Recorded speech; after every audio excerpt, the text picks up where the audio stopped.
এসেছিলাম একটু জিম করতে এই ছাদেই।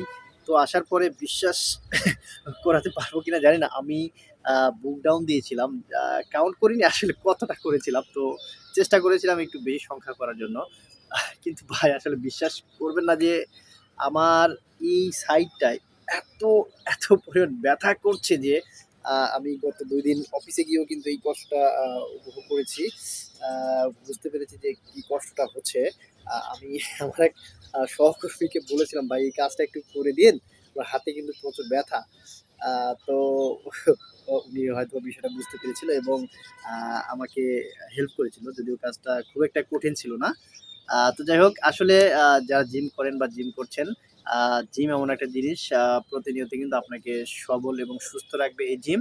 তবে আমার মতো আপনারা আ ২-১ দিনের জন্য জিমে আসবেন না। ২-১ দিন জিমে আসলে কিন্তু এরকমভাবে কষ্ট ভোগ করবেন। সো যারা জিম করতে চান নিয়মিত হয়তোবা আপনি আ একদমই অল্প পরিমাণে করেন। একটু দৌড়ান, একটু হাঁটেন, বুক ডাউন করেন অথবা আপনি বিভিন্ন ধরনের ব্যায়াম রয়েছে। আ আপনি কিন্তু সবগুলোই করতে পারেন কিন্তু নিয়মিত। সো ভালো থাকবেন। আসসালামু আলাইকুম।